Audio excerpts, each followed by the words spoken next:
नमस्कार। आजकल बॉलीवुड इंडस्ट्री पे पूरी मुसीबतों का पहाड़ टूट पड़ा है।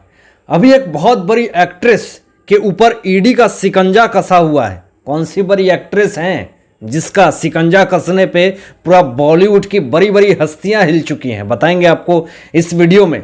और आपको ये भी बता दें कि जिस तरीके से राज कुंद्रा एक बहुत बड़े आरोप में जिस तरीके से अंदर हैं, अब उनकी जो वाइफ हैं, जो अर्धांगिनी हैं, उन्होंने क्या बड़ा बयान दे दिया है जिससे कि सोशल मीडिया पे शिल्पा शेट्टी पूरी तरीके से ट्रोल हो रही हैं। तो इस वीडियो में आपको हर एक चीज़ पता चलेगा, तो इस चीज़ को जानने के लिए इस वीडियो पे अंत तक बने रहिएगा।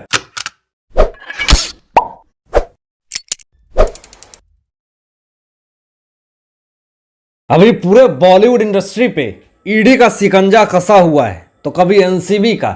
एक बार याद होगा आपको, सुब्रमण्यम स्वामी जी ने कहा था कि बॉलीवुड इंडस्ट्री में ये 200-200, 300-300 करोड़ की फिल्में फंडिंग कौन करता है। पूरे बॉलीवुड इंडस्ट्री पे ईडी का इन्वेस्टिगेशन होना चाहिए। उनके बाद तो पूरी तरीके से एक्टिव हो जाती है पूरे एनसीबी, ईडी, सीबीआई। आखिर बॉलीवुड इंडस्ट्री पे ही क्यों ईडी का, एनसीबी का, सीबीआई का शिकंजा क्यों कसता है? बहुत सारे सवाल लोगों ने पूछने शुरू कर दिए हैं सोशल मीडिया पे कि क्या गलत से गलत काम सिर्फ और सिर्फ फिल्म इंडस्ट्री, इंटरटेनमेंट इंडस्ट्री के नाम पे करी जाती है? क्या बॉलीवुड इंडस्ट्री में सारे वही लोग भरे हुए हैं और इस तरह की धांधली और गंदगी चली जा रही है?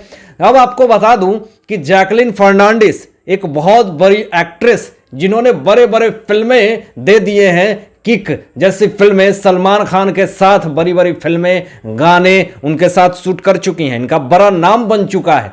तो अब जिस तरीके से जैकलीन फर्नांडिस के ऊपर आरोप लगे, जिस तरीके से उनके ऊपर ईडी का जिस तरीके से इन्वेस्टिगेशन चल रहा है, क्या है मामला बताएंगे आपको। तो अब पूरे तार लगने लगे हैं बड़े बड़े लोगों से कि भैया जैकलीन तो सलमान खान के साथ भी काम करी है, बड़ी बड़ी एक्टर एक्ट्रेस के साथ भी काम करी है, तो क्या ये सब लोग भी इसमें सम्मिलित है? सवाल खड़े होने लगे हैं। आपको बता दें कि दिल्ली में 6 घंटे से पूछताछ चल रही है जैकलीन से। आखिर कौन सा आरोप है? बता दूं कि मनी लॉन्ड्रिंग, ईडी का एक पूछताछ हो रही है, इन्वेस्टिगेशन का मामला है, मनी लॉन्ड्रिंग केस है, पैसे की हेरफेर है, आरोप है। अब इसमें ये गवाह के रूप में वहां पे इनसे पूछताछ करी जा रही है, लेकिन पूछताछ के बाद क्या निकल करके सामने आता है ये तो समय बताएगा। लेकिन आपको ये भी बता दूं कि जो आरोप है और किस आरोप में पूछताछ हो रही है ये अभी क्लियर नहीं हुआ। लेकिन आपको बता दूं कि किस तरीके से कस्टडी में अरमान कोहली को पुलिस गिरफ्त में लेती है एनसीबी, और 12 घंटे बाद गिरफ्तार कर ली जाती है दिल्ली में इन्फोर्समेंट डायरेक्टरेट की तरफ से।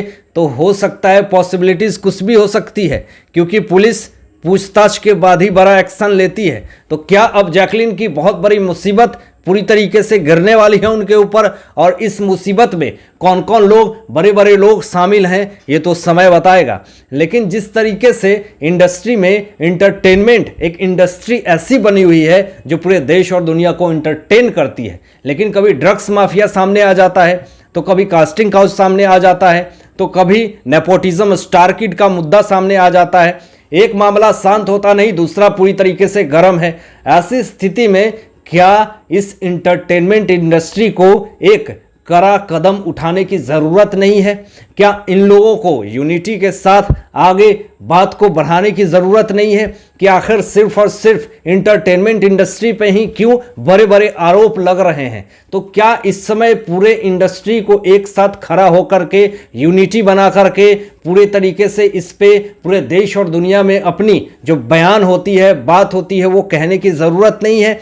लेकिन कोई भी फंसता है, कोई का भी बड़ा नाम या बड़ा आरोप लगता है, दूसरा बोलना ही नहीं चाहता, दूसरा इस पे कुछ क्लीन चिट देना ही नहीं चाहता, कुछ भी बात सामने लाना ही नहीं चाहता। और इसलिए कि उससे कहीं डर है कि कहीं अगर मैं बोलूंगा तो कहीं मेरा भी नाम सामने ना आ जाए। तो आप क्यों कहते हैं कि एक बॉलीवुड इंडस्ट्री फैमिली की तरह है? परिवार की तरह है। जब परिवार में कोई इंसान फंस जाता है, जब परिवार में किसी इंसान की जिंदगी में मुसीबतें आती है, तो क्या उस परिवार का फर्ज नहीं बनता है कि मुझे भी सामने आकर के उस परिवार की रक्षा करनी चाहिए, मुझे भी उस परिवार की सेवा करनी चाहिए। अब जिस तरीके से जैकलीन से पूछताछ हो रही है, अभी बॉलीवुड इंडस्ट्री से कोई भी निकल करके ना एक ट्वीट, ना मैसेज, किसी भी तरह का कोई भी रिएक्शन नहीं आया है। तो समझ में यही आता है कि बॉलीवुड इंडस्ट्री में जितने सारे लोग हैं बस सिर्फ और सिर्फ अपने लिए जीते हैं। भैया तुम्हारी जिंदगी में क्या चल रहा है नहीं चल रहा है उन्हें कोई मतलब नहीं, मतलब बस सिर्फ यही होता है कि मुझे आपसे काम है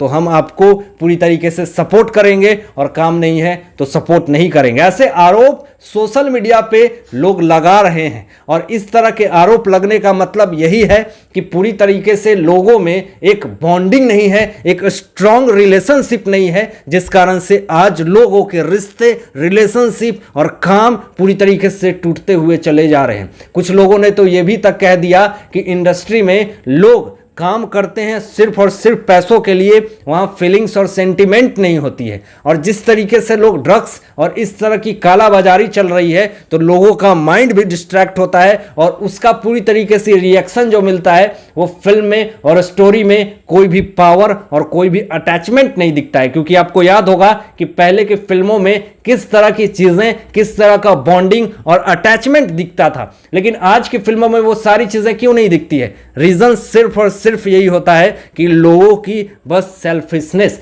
लेकिन जैकलीन जिस तरीके से अभी दिल्ली के पुलिस दफ्तर में, ईडी में जिस तरीके से पूछताछ कर रही है, समझ में तो यही आता है, इतने देर से पूछताछ करने का मतलब यही है कि आरोप संदिग्ध है, गंभीर है, कहीं जेल तो नहीं जाना पड़ेगा, कहीं गिरफ्तारी तो नहीं होगी। इस तरह के सवाल सोशल मीडिया पे पूरी तरीके से उठ रहे हैं। सवाल और भी उठ रहे हैं कि क्या इन सब चीजों की वजह से कोई बड़ा एक्टर तो नहीं शामिल है, कोई बड़ा एक्टर भी तो इसमें सम्मिलित नहीं है। ये सारे सवाल, ये सारे जो सवाल है पूरी तरीके से सोशल मीडिया पे सुनामी की तरह फैल रहे हैं। शिल्पा शेट्टी के पति राज कुंद्रा जब इतने बड़े और गंदे आरोप में जेल में बंद हैं और जमानत पे जमानत की याचिका दायर कर रहे हैं, लेकिन जमानत जो है वो खारिज हो जा रही है, निकल नहीं रहे हैं, तो अब पूरी तरीके से क्राइम ब्रांच जिस तरीके से उनको अरेस्ट करती है, अब यहाँ पे पूरा देश और दुनिया और इनफैक्ट उनकी पत्नी शिल्पा शेट्टी भी पूरी तरीके से अब ये यकीन करने लगी हैं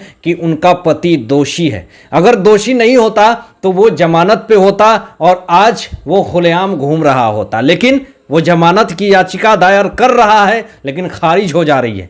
लेकिन यहाँ पे शिल्पा शेट्टी का एक बहुत बड़ा बयान आ चुका है उनके मित्र के थ्रू। जो बातें उन्होंने कही है वो भी बहुत ही बड़ी बात है और उनके बयान से यही साफ पता चलता है कि भैया बॉलीवुड इंडस्ट्री में कोई किसी का नहीं है। जब पति फंस जाता है तो पत्नी पूरी तरीके से अपने आप को कहती हैं कि हमें उससे कोई मतलब नहीं है, मुझे उनके पैसे से कोई मतलब नहीं है, मुझे उसके ऐसे गंदे काम किए हुए पैसों से कोई लेना देना नहीं है, मैं खर्च नहीं करूंगी, मैं अपने बच्चे को खुद मेहनत करके, मैं काम करके लालन पोषण कर लूंगी, लेकिन मैं उस इंसान के पैसों को छूऊंगी तक नहीं, मैं उसके कुकर्म के पैसों को छूऊंगा भी नहीं। इस तरह की बयान शिल्पा शेट्टी ने दे रखे हैं। उन्होंने बयान यह भी दिया है, एक बात कही है, सोर्सेस से आई है, उन्होंने कहा है कि मैं अगर जरूरत पड़ा तो मैं अपने पति से अलग होने के लिए भी तैयार हूं, मुझे अपने उस गंदे पति के थ्रू अपने बच्चे को ऐसे संस्कार देने की थोड़ी भी मंजूरी नहीं है। मैं कभी नहीं चाहूंगा कि मेरा जो बच्चा हो ऐसे गलत संस्कार में पले बढ़े। तो इस तरह के जो बयान आ रहे हैं शिल्पा शेट्टी का, तो लोगों ने कहना शुरू कर दिया कि उस वक्त तो आपको मालदीव्स में और हीरे जवाहरात, डुप्लेक्स, इस तरह की चीजें जब मिल रही होती है तो क्या उस वक्त आपको पता नहीं था, उस वक्त आपको ये सारी चीज़ों का एहसास नहीं था? हालांकि शिल्पा शेट्टी ने यह भी कहा कि मुझे क्या पता था कि ये हीरे और डुप्लेक्स ऐसे कुकर्म के पैसे हैं। तो इस तरह की चीज़ें शिल्पा शेट्टी ने बयान दे रखे हैं, जिस कारण से सोशल मीडिया पे कुछ हैटर्स ने उन्हें ट्रोल भी किया है तो कुछ लोगों ने सपोर्ट भी किया है। हालांकि इन सारे मुद्दों पे, इन सारे बातों पे आप लोगों की क्या सोच है? आप लोग क्या सोचते हैं इस विषय में? अपनी विचार जरूर व्यक्त कीजिएगा और लेटेस्ट अपडेट पाने के लिए इस चैनल को सब्सक्राइब जरूर कर दीजिएगा। तो आज के लिए बस इतना ही। Thanks for watching my video.